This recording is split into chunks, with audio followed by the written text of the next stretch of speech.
ఇన్ఫర్టిలిటీకి కారణాలేంటి? కారణాలు అనేది ఓన్లీ మహిళల్లో ఉంటుందా, లేదా ఓన్లీ పురుషుల్లో ఉంటుందా, లేదా రెండు కంబైన్డ్ ఉంటాయా అన్నది మనం తెలుసుకోవాలి. జనరల్గా ఇన్ఫర్టిలిటీ అంటే ఓన్లీ లోటుపాటు మహిళల్లోనే ఉంటుంది, మహిళదే తప్పు అన్నది చాలా మటుకు అందరూ ఆలోచిస్తారు.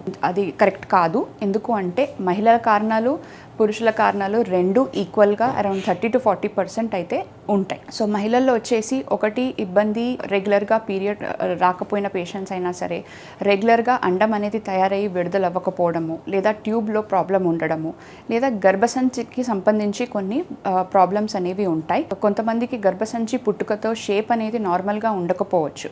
షేప్ నార్మల్గా లేనప్పుడు ఏమవుతుందంటే మేబీ గర్భసంచి సైజ్ అనేది కరెక్ట్గా ఉండకుండా దాని మూలాన ప్రెగ్నెన్సీ నిలవడానికి ఇబ్బందులు రావచ్చు, లేదా ఫైబ్రాయిడ్ అనేది ఉంటుంది కొంతమందికి తక్కువ వయసులోనే, లైక్ 20 నుంచి 30 సంవత్సరాల్లో కూడా కొంతమందికి ఒక్కొక్కసారి ఫైబ్రాయిడ్ అనేది డెవలప్ అయ్యి అది ప్రెగ్నెన్సీ నిలవడానికి ఇబ్బంది కలిగించవచ్చు, లేదా ప్రెగ్నెన్సీ నిలిచిన ఒక్కొక్కసారి మిస్క్యారేజ్కి దారితీస్తుంది. ఇలా ఫైబ్రాయిడ్ కాకుండా కొంతమందికి ఎండోమెట్రియోసిస్ అని కూడా అంటాం. ఎండోమెట్రియోసిస్ అంటే గర్భసంచి పొర కణాలు కొని గర్భసంచి పొర దగ్గర కాకుండా మజిల్లో కూడా డెవలప్ అయ్యి అక్కడ ఇన్ఫ్లమేషన్ క్రియేట్ చేసి పేషెంట్కి చాలా విపరీతమైన పెయిన్ కలిగించడం కానీ, కొన్నిసార్లు ఈ ఎండోమెట్రియోసిస్ అనేది అండాశయంలో తయారవుతే ఏమవుతుందంటే అండాశయంలో ఒక సిస్ట్ లాగా తయారయ్యి, చాలామంది వినే ఉంటారు చాక్లెట్ సిస్ట్ అని. కానీ సో అలా చాక్లెట్ సిస్ట్ వల్ల కూడా అండం తయారయ్యే శక్తి తగ్గిపోతుంది, దాంతో అండం క్వాలిటీ కూడా తగ్గిపోయే అవకాశాలు ఉంటాయి. అడినోమయోసిస్ అనేది కూడా ఇంకొక కండిషన్. ఎక్కడైతే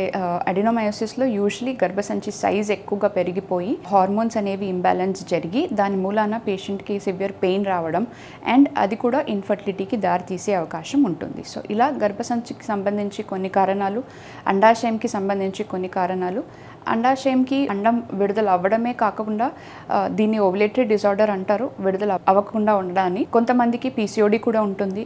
అట్ ద సేమ్ టైం కొంతమందికి తక్కువ వయసులోనే అండం తయారయ్యే శక్తి చాలా మటుకు కంప్లీట్గా తగ్గిపోతుంది. దీన్ని డిమినిష్డ్ ఓవేరియన్ రిజర్వ్ అంటాము.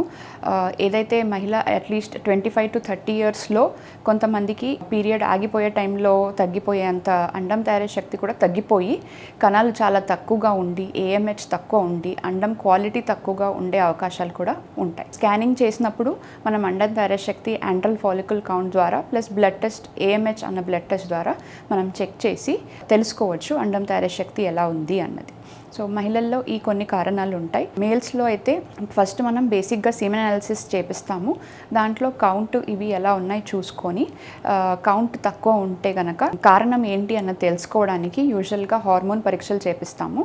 ఆ తర్వాత ఒకసారి అల్ట్రాసౌండ్ స్క్రోటమ్ అనేది కూడా చేపిస్తే కొంతమందికి వ్యారికోసీల్ అనే కండిషన్ ఉంటుంది. ఈ వ్యారికోసీల్ అన్నది ఏంటంటే టెస్టిస్ చుట్టూతా ఉన్న బ్లడ్ సప్లై ఒక్కొక్కసారి ఎక్కువగా ఉండి బ్లడ్ సప్లైకి ఉన్న టెంపరేచర్ ఎక్కువ ఉండడం మూలాన లోపల వీర్యకణాలు అనేది తయారవ్వడం తక్కువగా తయారవుతాయి. సో వ్యారికోసీల్ కారణాల వల్ల కౌంట్ లేదా మొటిలిటీ లేదా మార్ఫాలజీ తగ్గిపోయే అవకాశాలు ఉంటాయి. కొంతమందికి ఇలా, కొంతమందికి అసలు కౌంట్ అనేది చాలా చాలా తక్కువగా ఉండడం అన్నది ఒక కారణం.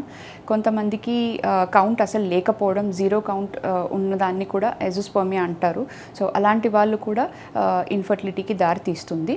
సో ఇవి జనరల్గా మనం మేల్స్లో చూసే కారణాలు ఫర్ ఇన్ఫర్టిలిటీ.